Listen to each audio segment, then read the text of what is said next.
Une réforme de la fiscalité de l'immobilier n'est plus tabou. L'immobilier est souvent mal aimé des politiques, mais de plus en plus d'appels fleurissent pour inciter de nouveau les investisseurs immobiliers. Bonjour Charles, on en parle avec vous. Donc des impôts sur l'immobilier. Alors c'est la patronne de Nexity qui a appelé à aligner les impôts sur les revenus des dividendes à ceux des revenus locatifs. Alors une flat tax finalement sur les revenus locatifs, c'est quand même le mot magique, non ?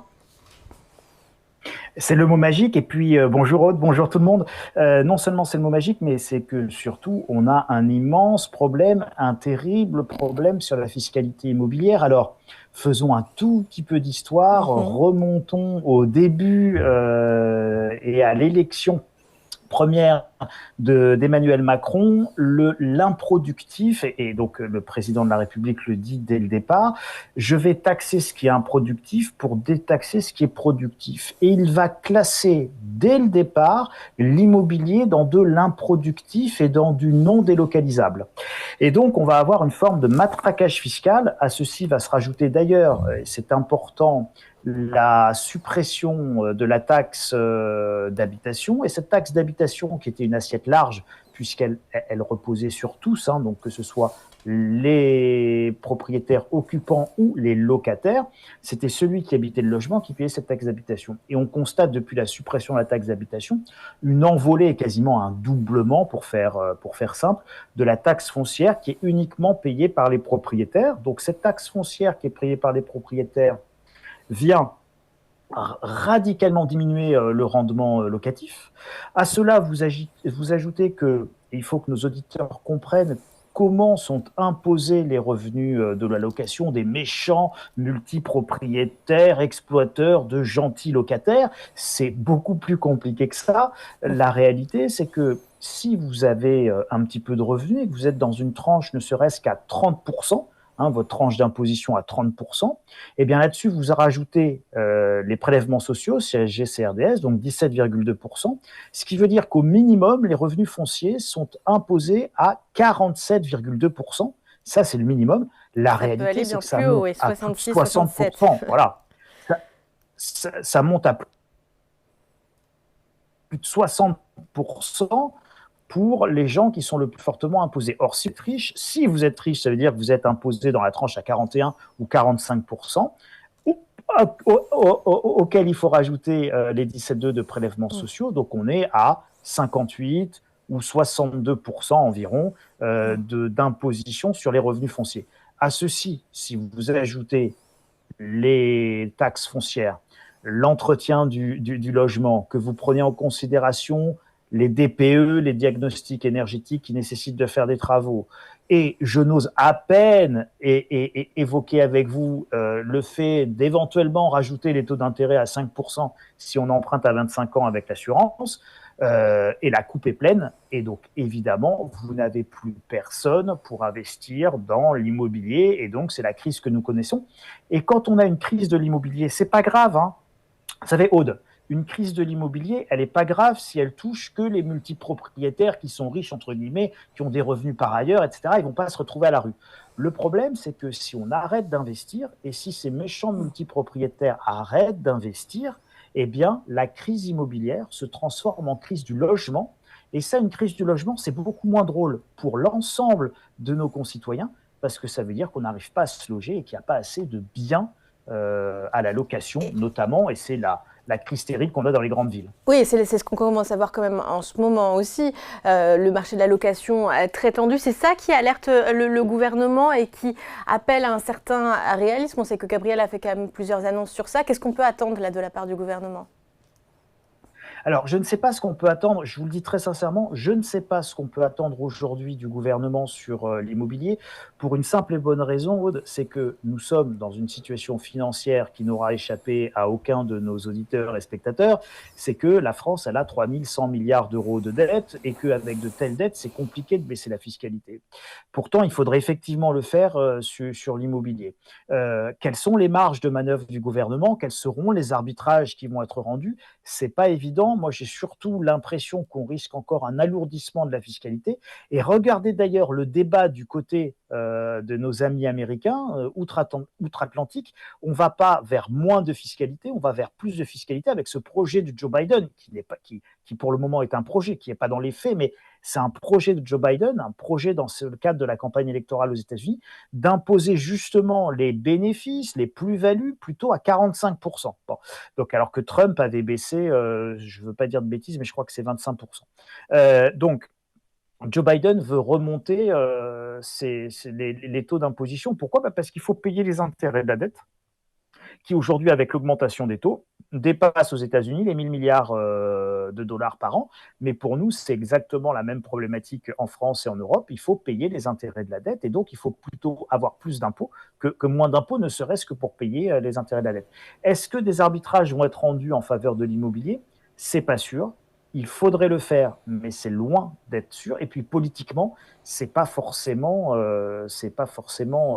très politiquement acceptable que de dire on va baisser les impôts des méchants multipropriétaires. Alors que regardez ce qu'il se passe actuellement en Argentine, où l'offre locative a bondi de 170% dans l'aire urbaine de Buenos Aires, qui a une crise du logement épouvantable, hein, donc là, pas crise immobilière, crise du logement.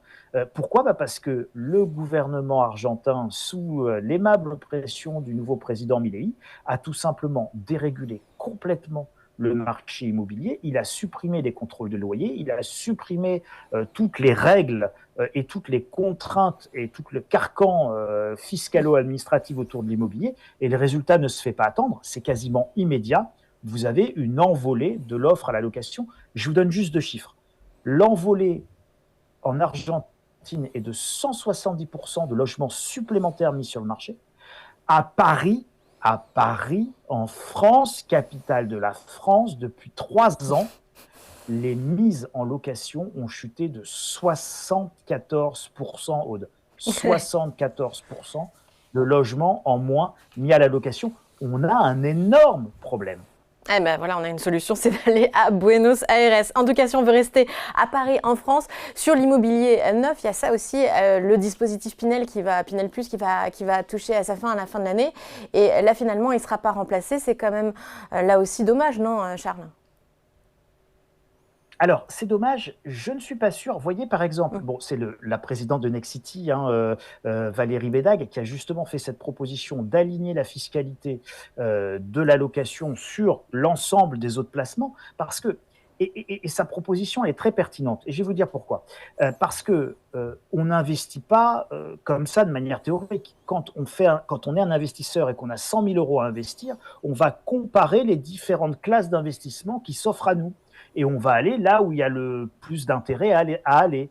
Et donc, si vous prenez aujourd'hui un investissement financier, boursier ou même un compte à terme au sein d'une banque, eh bien, vous allez vous retrouver avec une fiscalité de 30% sur les bénéfices, ce qui n'est pas le cas sur l'immobilier. Et en plus, sans les risques liés à l'immobilier, l'occupation, les dégradations, les impayés, etc.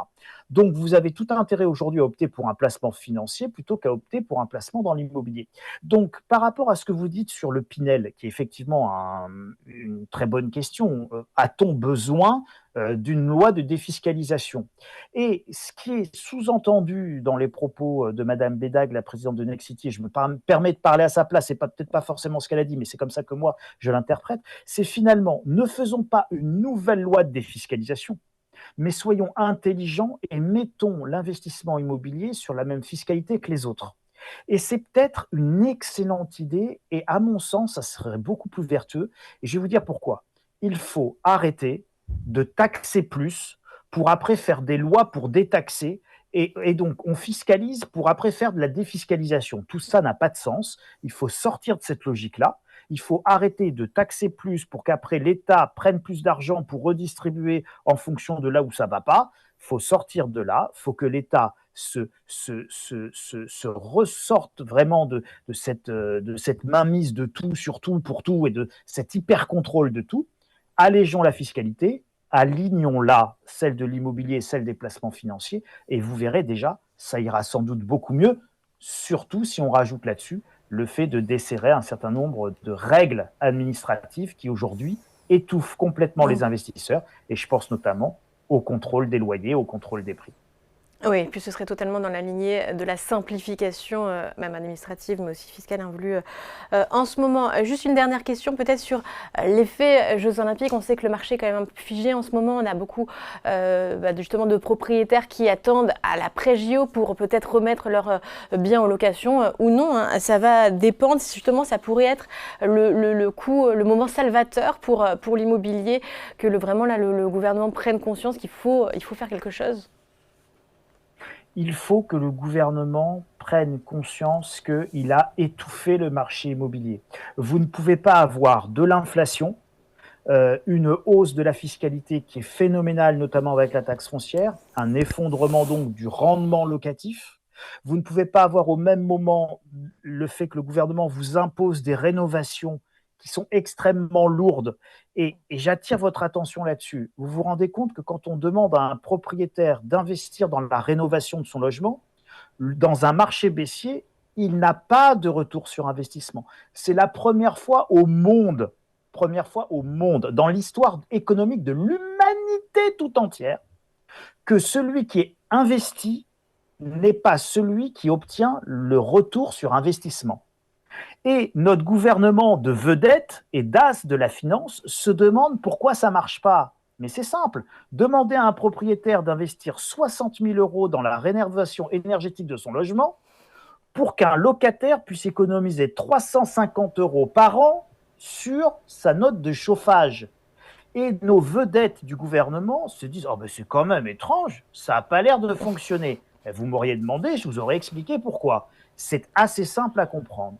Donc il faut évidemment sortir de ce carcan qu'on a imposé à l'immobilier, qui fait que ça ne peut pas fonctionner et qu'aujourd'hui, plus personne ne veut louer. Si à ça, vous rajoutez le fait que les locataires sont hyper protégés et que rien, et là je vais peut-être pas me faire des amis, mais je l'assume parfaitement, rien ne justifie que l'on surprotège un locataire.